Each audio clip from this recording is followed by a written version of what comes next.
Welcome to a Numa Conversation, a raw, authentic, and unfiltered conversation with spiritual teachers, leaders, coaches, healers, and seekers. Get to know who we truly are beyond the polished world of interviews, social media, and podcasts. We are human, and we struggle too.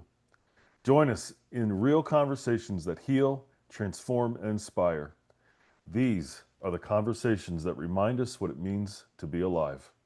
Today, we are in conversation with Bill McGrane. Bill, thank you for joining us. Thanks, Chad. This is a great connection to be reconnected back to you. Absolutely, absolutely. So we go back 20 some years. I was in college when I first met you, and we will get into all that. But first, who is Bill? Well, Bill is a child of God, Okay. and he grew up in Cincinnati, Ohio, and his mother and father were pioneers in the area of self-esteem and people skills. And I've got two sisters and a younger brother. In fact, we're having what we call SIBs. And Okay. Sibs is where we get together every once in a while and just reunite and have fun, have a lunch or dinner. And then we have Sibs Plus, which is where we invite our spouses to participate. Okay. Then we have Sibs Fam, which is family members that have come because each of us have children. And so that's a fun thing.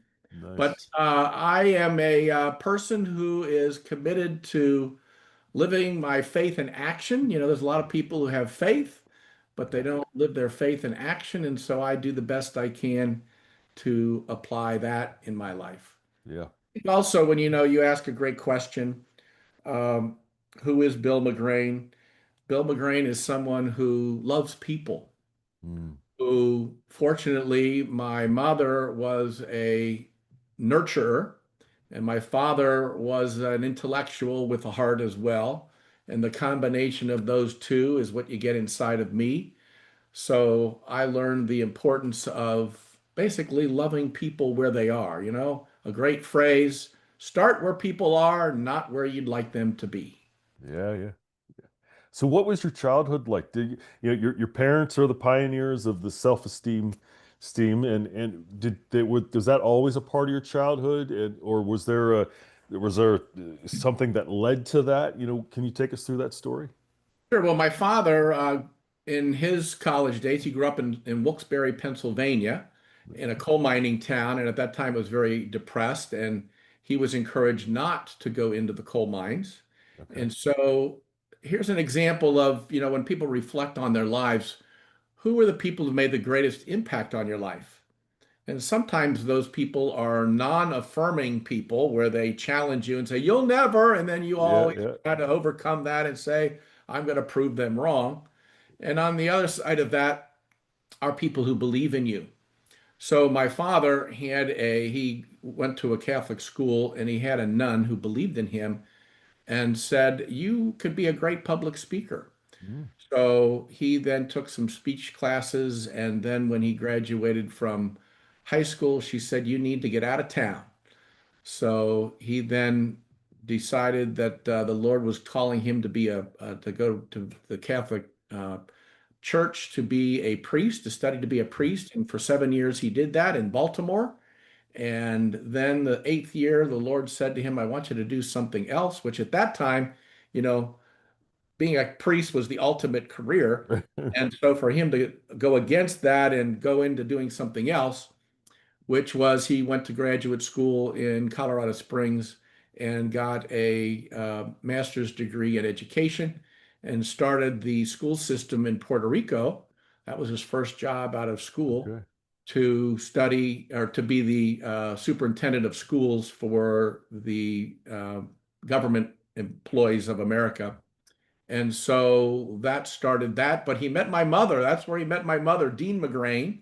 And Dean was a photographer. She was from Canton, Ohio, and he needed to get a photo taken.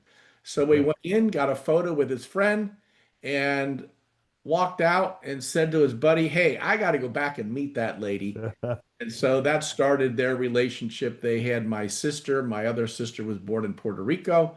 Mm. And then I was born in Cincinnati, Ohio. My brother Bob was born in Cincinnati, Ohio.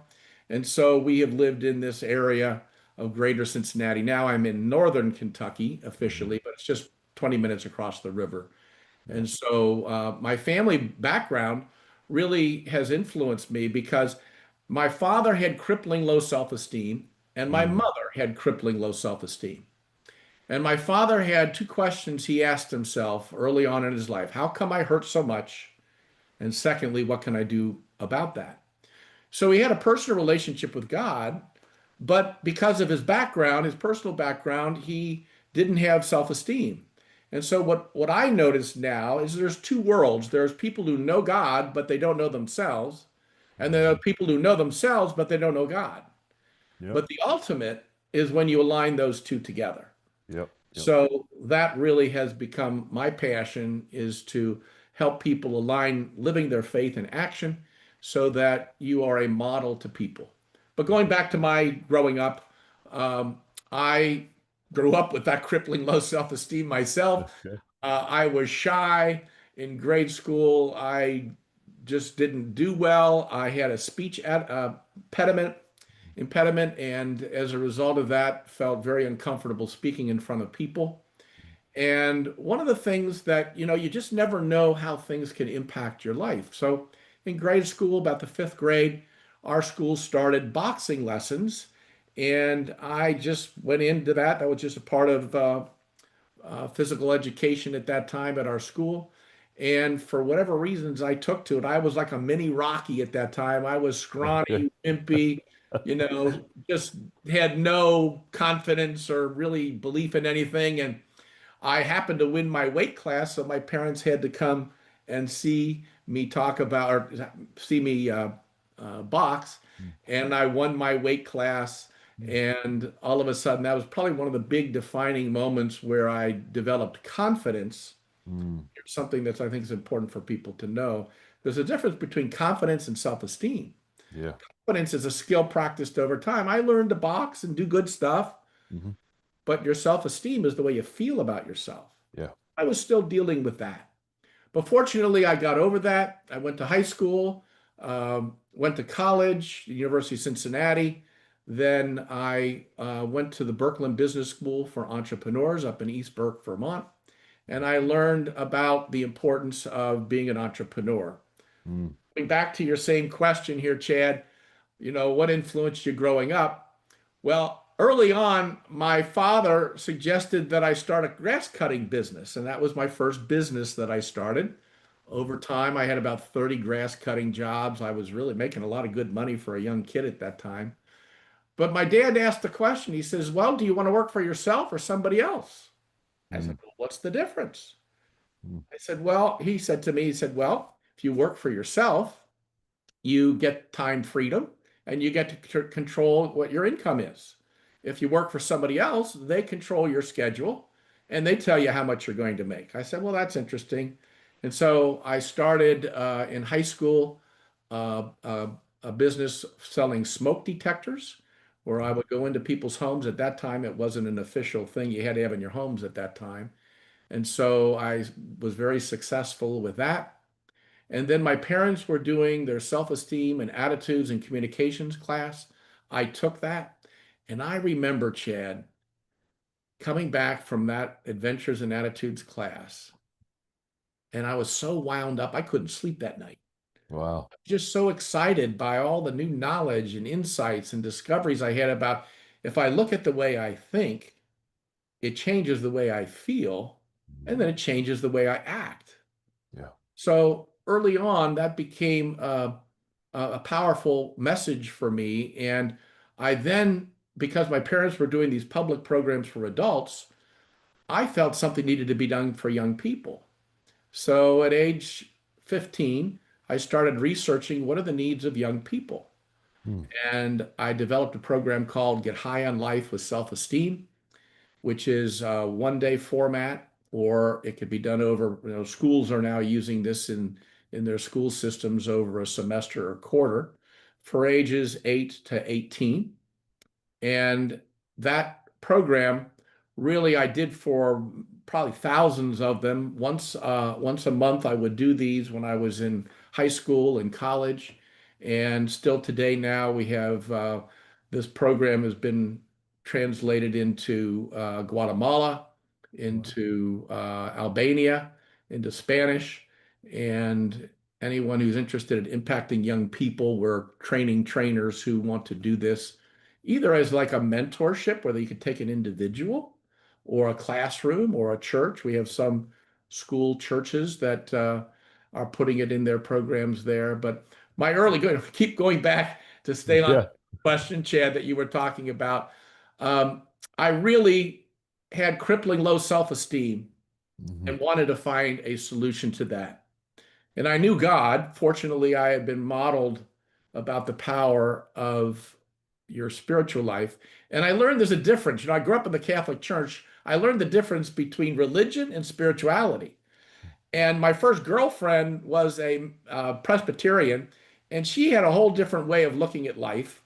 And I was interested in that. So imagine being a 16-year-old, no, 17-year-old in your summer year going to a class on the history of religions.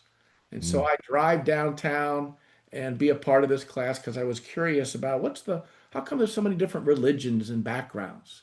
And so I learned very quickly that you can have knowledge of the Bible, but you also need to be able to apply that in a real living way. So I'll Yeah. stop there. I think I've answered the question. No, you're doing fine.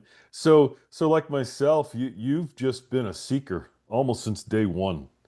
Like, something inside you said there's got to be a better way to live. I don't know what it is, but I feel it, I know it, and I'm going to keep looking until I find it.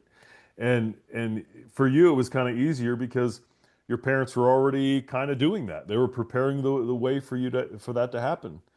Was there also though a moment in your life where you kind of hit rock bottom that was like an eye-opening experience? Oh, this is it.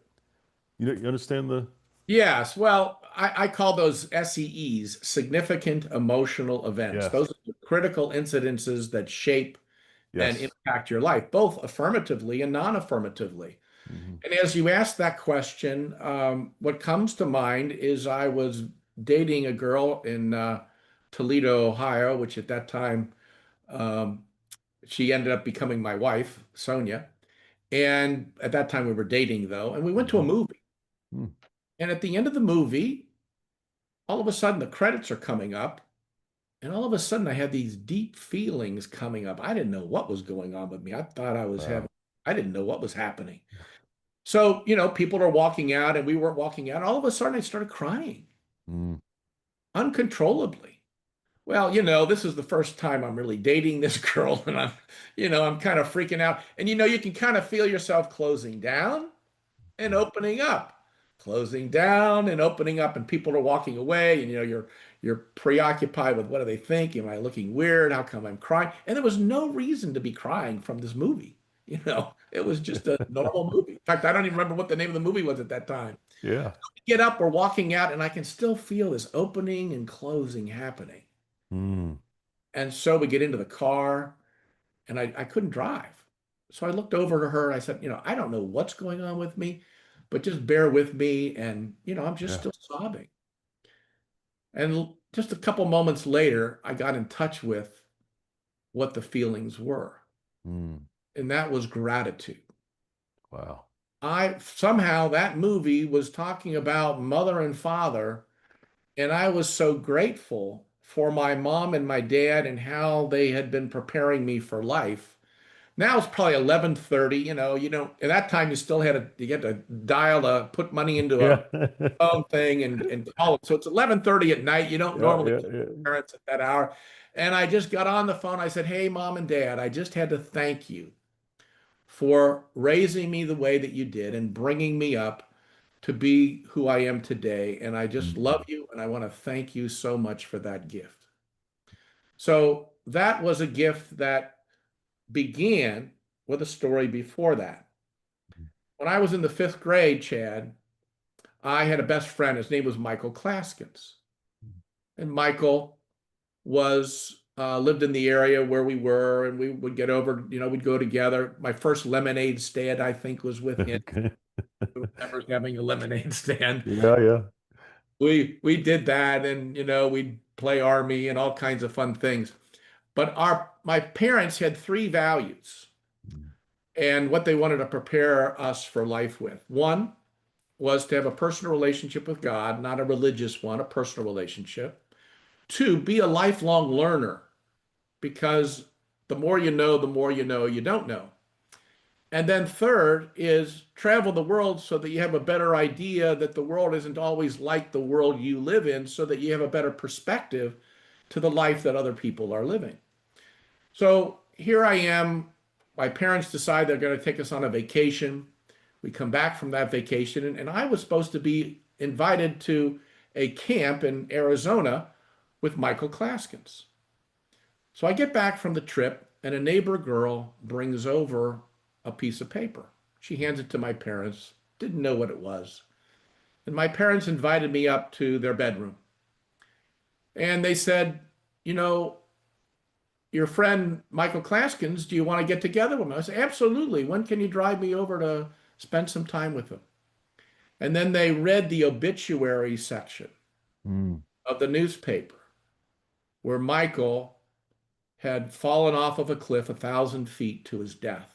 wow. Now, I'm in shock. Mhm. Now, knowing Michael the way I was, because he was a very curious guy too, what happened was he slipped on some slippery rocks and he fell to his death. Mm, So that was the first moment in time where I experienced real pain, fear of loss. But the way my parents handled it has influenced me. In fact, Chad, it's impacting me in the way in which I'm sharing with you today.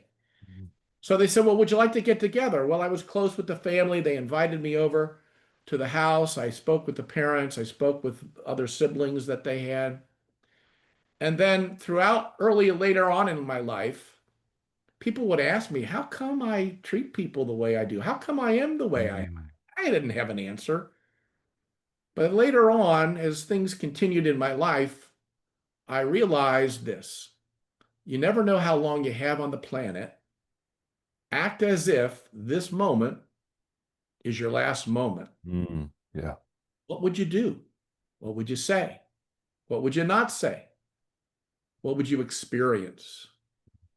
And so through Michael Klaskin's death, he taught me to act as if this is the last moment in time. And so, Chad, if this was my last moment in time being with you, Yeah. this is the last interview I ever get to do. I'm acting as if this is it. So, for the audience that will see this, that I'm committed to giving you the best of me from what I've been Mm. able to experience in life, so that you in turn can pass that on to the lives that you will touch, which I think, Chad, is the reason you're doing what you're doing. So there are Yeah. many milestones, Chad. Those are just two, and I'll leave it at that. Yeah, yeah. No, it's beautiful. It is so beautiful.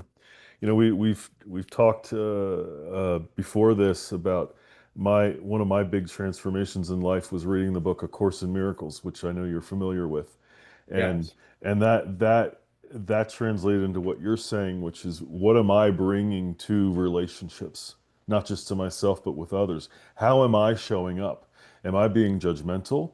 Am I criticizing? Am I expecting everyone else to get it right instead of myself? And that was the switch for me. And that's what you're saying. And it's like I want to, I don't always think of it like this, but whomever I'm with, I want to be remembered that I was loving. Whether I get it wrong, whether I get it right, I want to know that people know that I'm doing the best I can. And I don't want to come after you going, well, you should have done this, you should have done that. That's not how I live my life anymore. And that's what you're saying, I think. So you were fortunate to learn that at a very young age.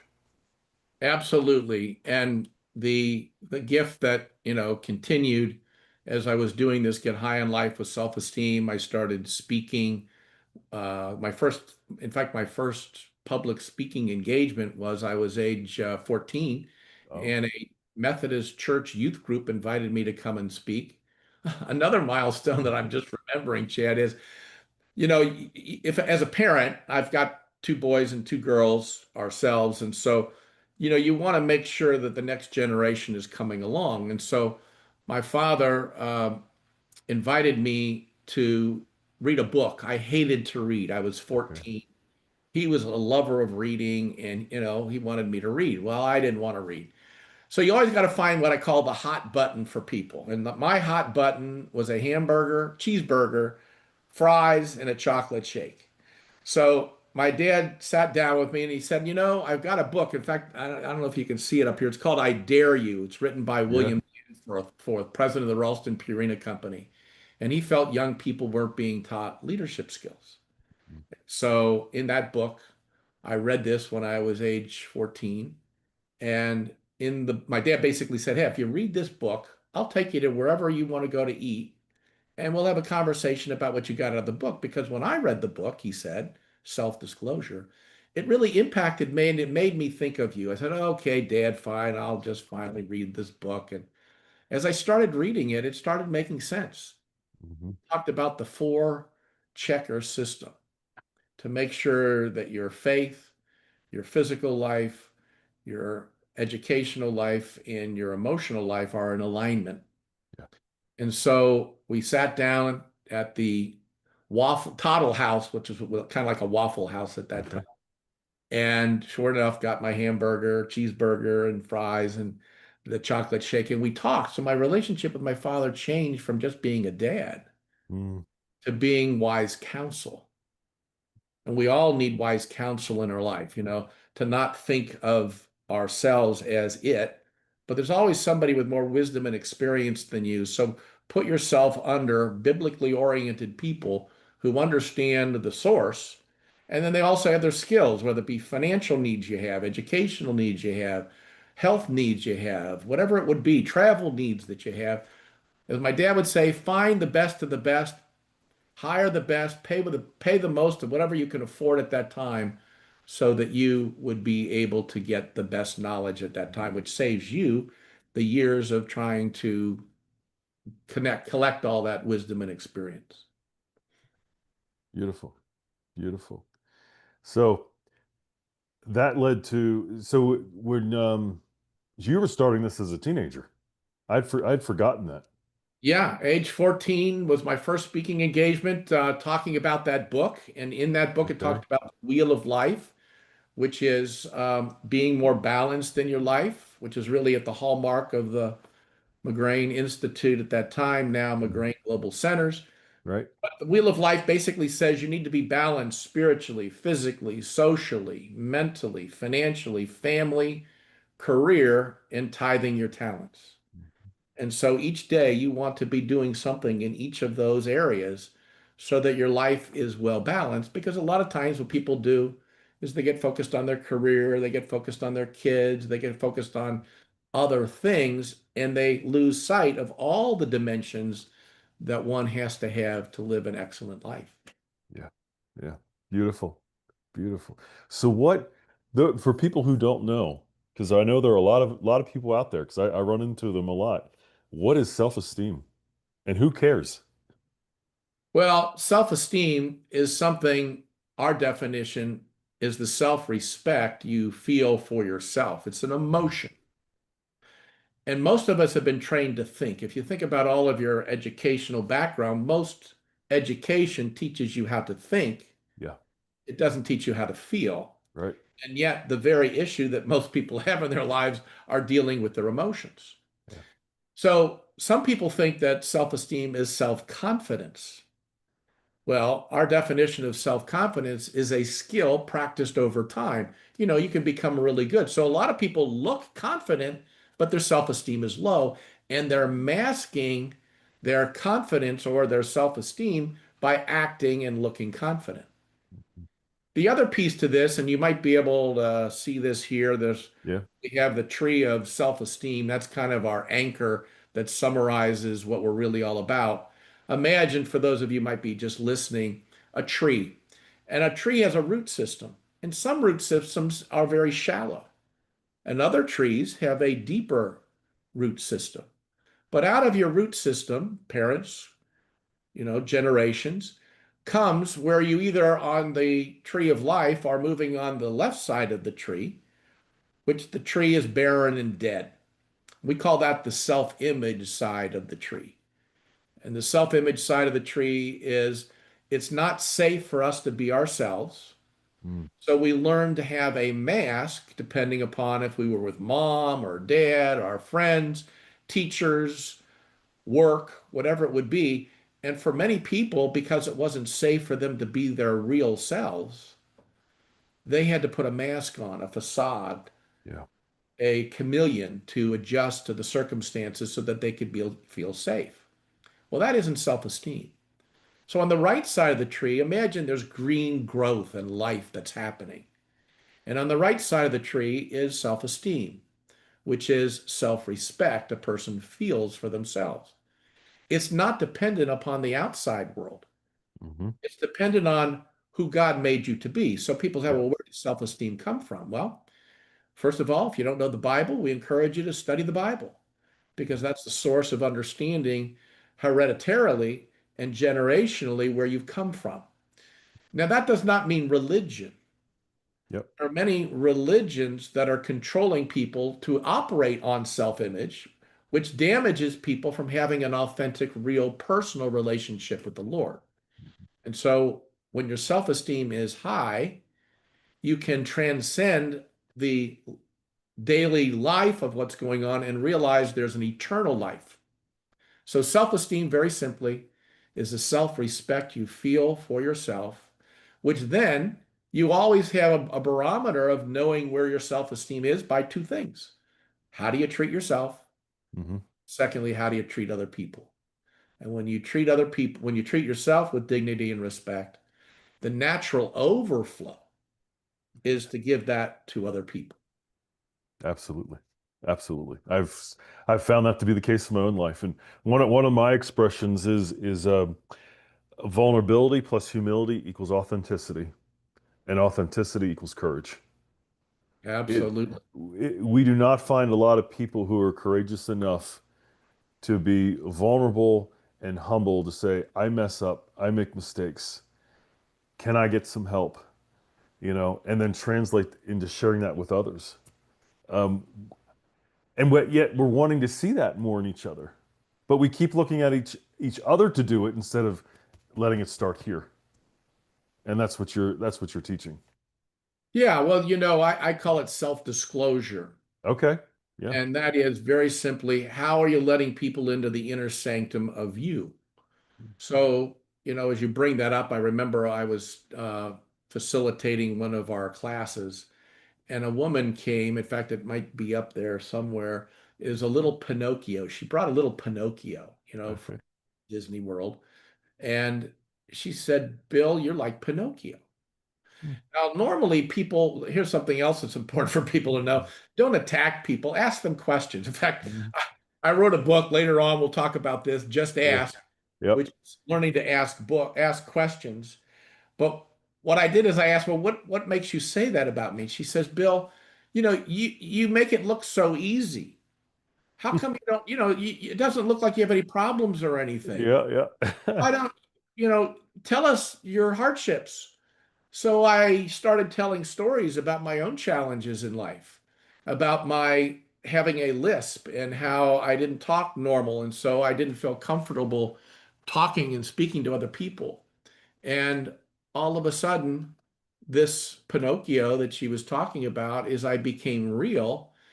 And the only reason I didn't share those things is people are paying me money and their time to learn from me. So I figured let's get on with their needs instead of mine. Right. I'm not going to talk about myself. Yeah. She Yeah. said, Bill, when you tell those stories, you give me hope. Yes. Because if you have challenges and I have those challenges, Hmm. you give me a way to get through that. And so the power of letting people know your pain. And there's where self-esteem comes in. When your self-esteem is higher, you can be vulnerable and take a risk. When you're operating in self-image, you don't want anybody to know you've got any Yep. cracks or you're vulnerable or your weaknesses. And very simply, when you understand the importance of being humble, which is another quality of self-esteem, pride is self-image, you then learn that it's important to just be you. Well, just like your first question, Chad, most people don't know who they really are.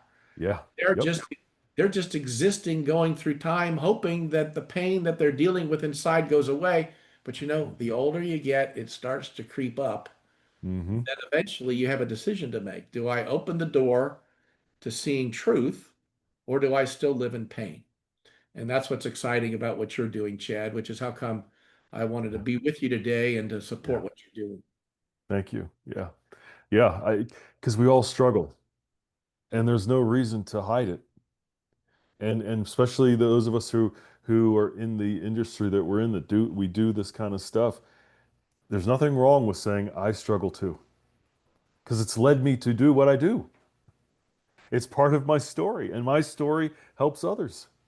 And so I'm very willing to be completely vulnerable, completely authentic, and go, "Yep, this is me." You know, I have struggles, I have sins, I have, I'm not perfect, and I don't think that God expects us to be perfect. Not at all. And Yeah. it's in that humanity that we align and come together.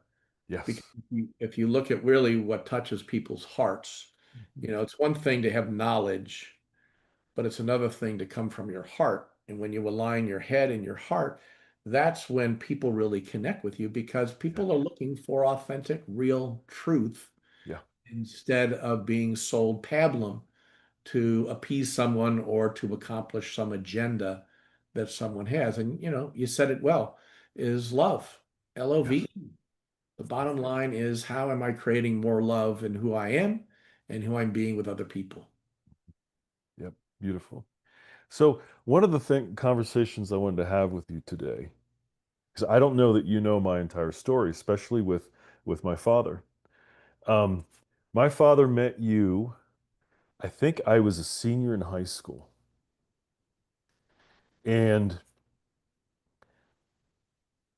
my father comes home from this weekend of adventures and attitudes. I'm like, what the heck is this?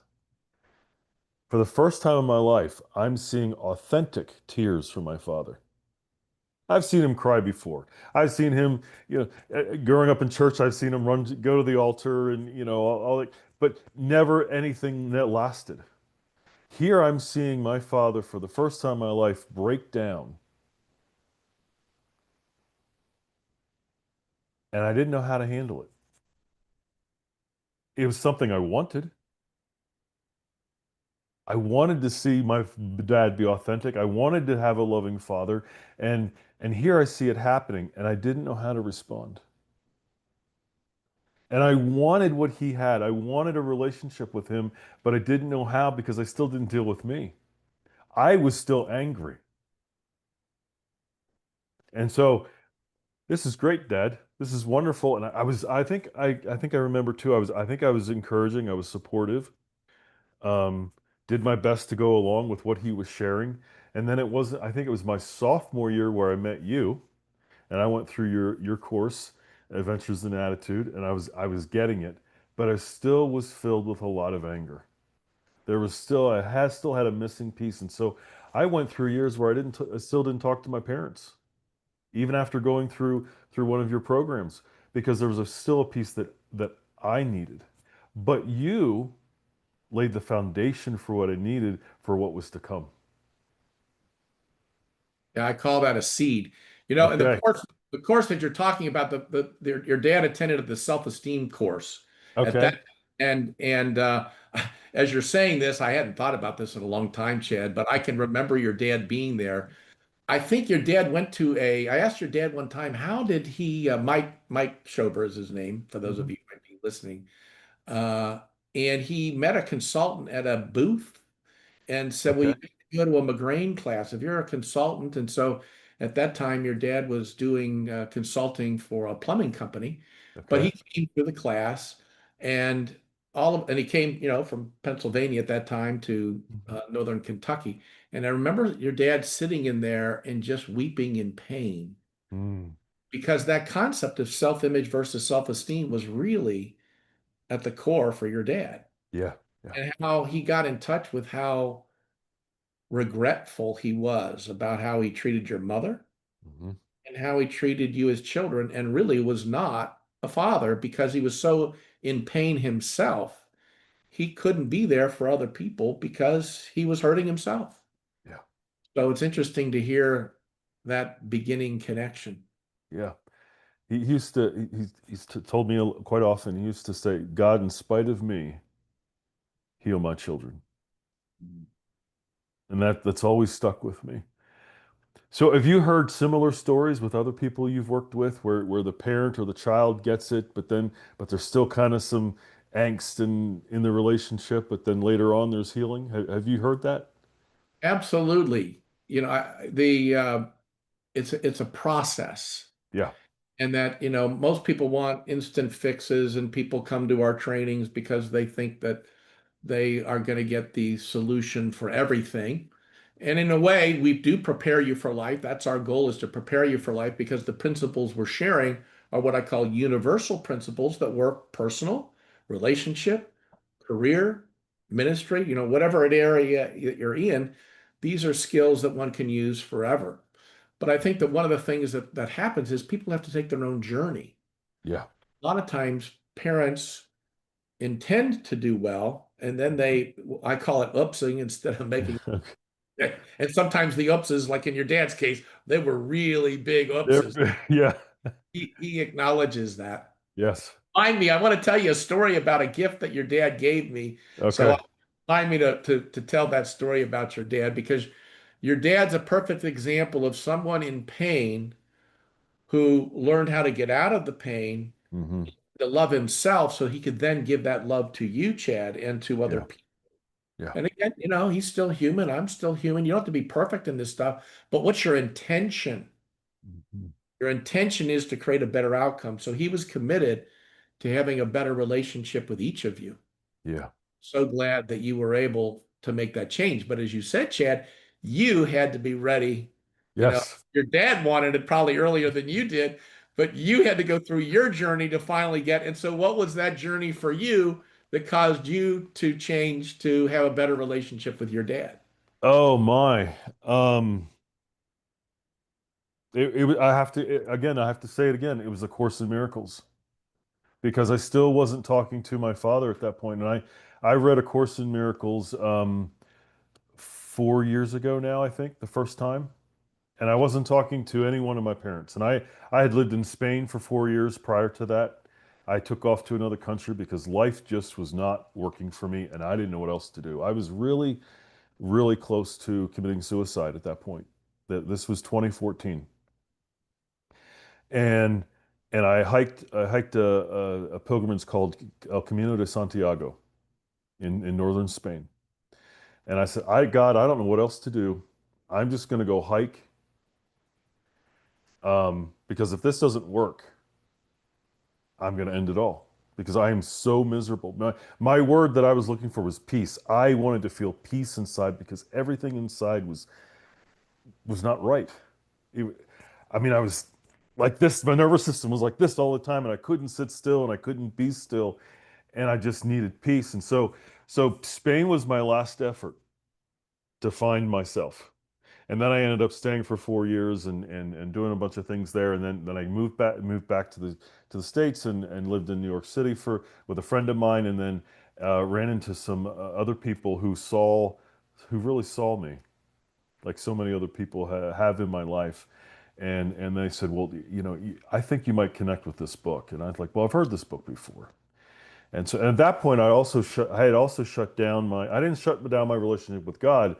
I had shut down my calling because I felt very called from a very young age to be in some sort of ministry. Found out later that it was an ordained ministry, and that's a whole other story. But I still was not living my life the way I knew I was supposed to. And so this book came into my life at just the right time. And it was there that I was able to see my part, what I was bringing to the table, bringing into relationships. And I saw what I did to my parents because was blaming them, angry with them for not being the parents I wanted them to be. And that was the key, what I wanted them to be, my expectations. Now, I could find a lot of people who would agree with me on those are the right expectations to have. Yes, your parents failed. Could find, but it still didn't fix the situation. And so it was that book where God got a hold of my heart and said, you need to be living this. Yeah, you want other people to live it, but you yourself need to live it. So I reached out to my parents, and then from there, now we don't have the greatest relationship, but we have a loving relationship. I still wish it could be more? I do. I do, but I've let go of the expectations and meeting them right where they are. And they do their best to meet me where I am. And that's where love takes place. So, Chad, I wouldn't be me if I didn't take the opportunity to Of course.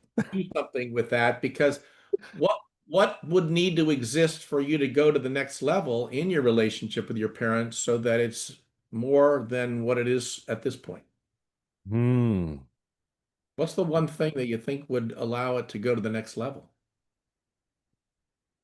I ask myself all that all the time. Um,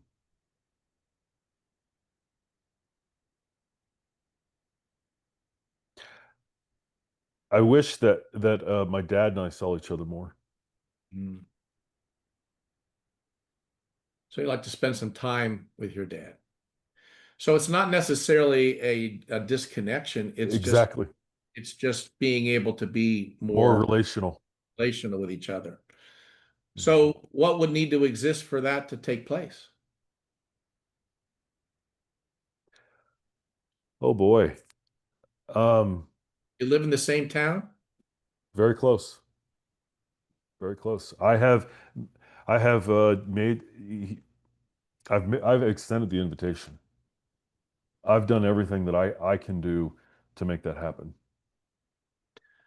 So, you want to, a phrase I like is start where people are, not where you want them to be. Right. So Exactly. you have a hunger, a higher need to have that relationship. And really, it's your responsibility to have that. But also keep in mind that, parents have their own lives and their own things they're dealing with. Exactly it. And so, not consciously and non-consciously, there may be harboring things going on in your dad or your mother that they don't even know is going on.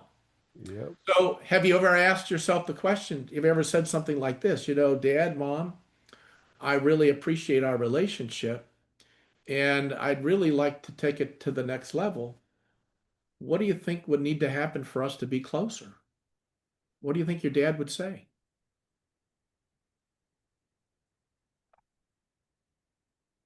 I don't know. Have you But ever asked? here's where I go with that, Bill.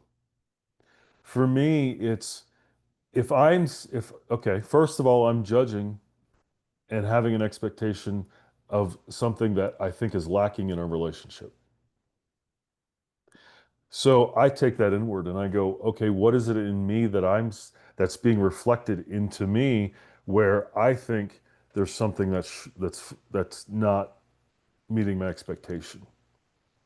Well, So and is it maybe, and is it possible, Chad, it's not an expectation? It's just a very simple thing. It could be. Now, again, I'm just yeah, asking. yeah. Could it just be you just want to spend more time with your dad and there's no expectation beyond that? I just want more time with my dad. That's exactly it. I want more time with my dad. I would love more time with my dad, but also I ask the question, is there something in me that I'm not giving to myself that's thinking that I'm not getting enough time with my dad or with my mom? Yeah. Well, that friend, Michael Claskins, that I told you Yes. about, he taught me act as if this is the last moment in time you're with people. So every time you're with them, act Mhm. as if it's the last time. And that's exactly what I do because Bill, I don't know that anything more needs to happen. What needs to happen is that moment that we are together is I take away that expectation and I'm present with them in the moment that I'm with them.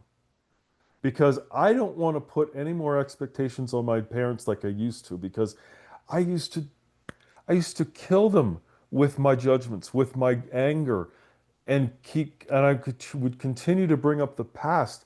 Well, that gets us nowhere. And my parents are 72, 73 years old now, and the clock is ticking.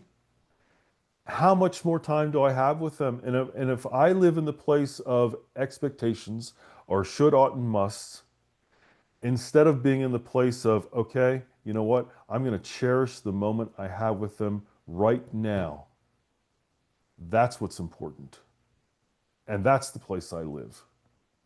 And Yeah, and whatever comes out of it from there is even more beautiful, and I'm grateful for it. yeah, there's two parts of this because people listening to this are probably connecting to what we're talking about because most people have parent issues. Yeah. And in our world of healing the emotional wounds of people, that's what we do at the McGrain Global Centers, is we find that what happens is if you don't deal with your past, the past deals with you, and the older you get, the more I call it the bubbling up effect, and that's what happened to you. You can't keep it from happening anymore. You can try to stuff it down, but Yeah. man, and eventually it starts affecting your health and your mental well-being and relationships. But there are two parts to this. So consider there's the direct approach, which is probably what you've done a lot of your life, is hey, Mhm. I have a need. I'm going to tell them what I need. I want to spend more time with you. That's a approach, and that might be appropriate. So how do you know what's appropriate? You bring it to the Lord and say, Lord, Yep. do you want me to be direct or you want me to be indirect? The indirect is, hey, you say, hey, I want to, you invite them to stuff. You don't tell them I want to have more of a relationship with you. You just be together. Exactly. And then you see what happens from that. And knowing your dad and knowing your mom, she would like to probably have that too. They just need Yeah. the invitation. And we do that. We do that. And there's also this, I think you said it too, there's this realistic thing of life where they have their own life, I have my own life. I'm 49 now, and it just doesn't always work, but my mom invites me to her church stuff, and when I go because I know that's important to her, and I want to do that for her, and I want to be there with her. When my dad and my stepmom invite me, I'm very honored, and I go and I make the time, and I make it count. Where before I didn't make it count. And it doesn't take away, and I want to say this too, especially the people who are still living in the anger, it doesn't take away from what they did, but I don't have to keep reminding them. I don't have children. I've not been able to have children, but if my children were coming at me right now and reminding me of all my mistakes, I would be devastated. I would be reactive. I would I would say I did the best I could, and I mean I was in hell, living hell in my 20s and 30s when you raise your kids. And when I had that perspective for my parents, I was like, wow, okay, this makes sense. Because you're not given a manual to be a parent. You don't know how to be a parent. You make mistakes, and you don't you can't keep beating your parents over the head over and over again by reminding them they've screwed up. Because at some point you've got to take responsibility for your own life and say, it doesn't matter anymore. Well, let me share that story now about your dad. Yes, please. So, one of the things in our work is we talk about having affirming anchors. And if you look all over my back Yep. bookcase over there, you'll see all these different anchors, and everyone has a story. And everybody's home or office is like that. If you just pick something out and there's a story there. Hmm. And so, in our program, we would have different anchors. And so, your dad remembered a book that we talked about, and he brought to me an item. And I still, in fact, use this item today to remind people of this. And so the story is this: a young boy was on the beach and he saw all these starfishes that were being pushed up against the beach. And so he'd take one of them, he'd throw them back into the water. And this older man was coming in the same in the direction, and he saw the boy and he said, "Son, what are you doing? Why are you throwing these starfishes back into the water?" He says, "Well, I want to just save a starfish." Mm. He says, "Son, that isn't going to make any difference." And the young boy takes up another starfish and he throws it back in the water and he says, "It makes a difference to that one." Yeah. So your dad brought me a plastic starfish and wrote his name on it and the date when he got that insight Wow. to remember that. And that's what you're doing, Chad. is you're helping making a difference to that one person that might be listening to this right now, who knows, there could be trauma, they don't know what to do, they're concerned about themselves, their relationship with God, wherever they are. And that one thing, that's how come we're on this right now, is for you, that one person who right now needs to hear what we're sharing. But it's one thing to hear it, it's another thing to do something with it. And I always say that when you get an idea, what Chad's doing here is he's found his calling. That's how come I'm a part of this right now, is I felt his passion and his purpose. He's living in the identity that God really gave him. And so now he's supporting other people. And one of the things that all of you can do is make a difference by choosing to intentionally take a risk. So we're taking a risk, we're doing this, Yep. and who knows whose life could be touched because of what we're doing today. You, that one person, could be that starfish that got saved today. And sometimes I'm the starfish. Sometimes you're the starfish. And that's what makes it work. Absolutely. Bill, what's your biggest struggle? My biggest struggle is figuring out how to impact more lives. Mm, I know that the principles we do have helped millions of people. And when I was age 25, I was walking down a street here in greater Cincinnati, and the Lord says to me, I'm going to give you the people, infrastructure, systems, and finances to heal the emotional wounds of the world. And I said, Who, me? right. Me? And I said, Well, what do I do? And he says, Don't sweat the details. I will take care of that. Right. Yep. Now, here I am when I'm 69 at this stage of my life. And what I've been doing is following that pathway of impacting people's lives through McGrain Global Centers. And my wife, Linda, and I now, for the last 30 years together, have been passionate about that. We're now in a blended family. I was married to Sonia for 13 years, thought that was going to be working out for life. And unfortunately, she was on a different path. Uh, my wife Linda's husband was on a different path.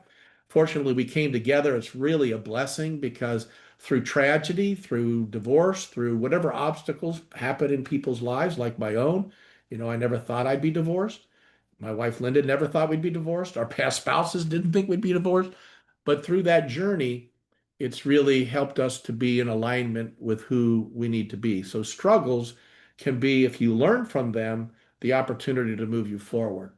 So the greatest challenge is implementing that, because what the Lord has given me is to create centers all over the world. That's how come we changed our name from McGrane Institute to McGrain Global Centers, because now we're reaching people all over the Mm, world, and we wanted to embrace the world to be able to make that bigger difference. And so our mission is to help individuals get the resources that they need spiritually, mentally, financially, every aspect of the life, of that wheel of life, create a center in these different communities around the world where they then can be a part of that. So if somebody feels called, they want to be a part of that, get in touch with us. Yep. We'd like to talk with you about that. Yep. I'll have all your information in the show notes. So, and I want to add too, I am deeply grateful for what I have with my parents now. I wouldn't take it away. And I think it's only natural for a child to want a little bit more from mom and dad. It's just how it works, I think. But also, I'm grateful to you because you're one of the many people in my life who have influenced me to be where I am. I mean, you're one of the people that laid the foundation for me to be doing what I'm doing and for me to teach what I'm teaching and to live the life that I live. So thank you. You're welcome, Chad, and it's wonderful to see you living intentionally. One of the things that I appreciate about you, which, by the way, that could be something people could say to somebody that they care about today, even those you don't care about. Yeah, One of the things I appreciate about you is we exactly. agree to agree. That's right. One of the things I do appreciate about you, Joy, is the joy that you have. You have happiness in your inner being now, Chad. I do. And you know that you were looking for peace, you found peace. Yeah. And so now it's just living that out day to day and not letting anything rob you of that, because there are things that want to keep you from continuing to have that. Just like for me, every day I have to keep growing and nurturing my inner being and accepting, I call it the surrender, surrendering to the will of God instead of Bill's agenda. And when I Yeah. do that, more peace, more joy, more happiness happens. Yeah. Exactly. Absolutely. Bill, before we close out, do you mind joining us in the breath, in the sacredness together and with the Absolutely. audience? And I'll say something to kind of close it off to bring us back together. But yeah, for now, let's just enjoy the breath and the stillness together. Sounds great.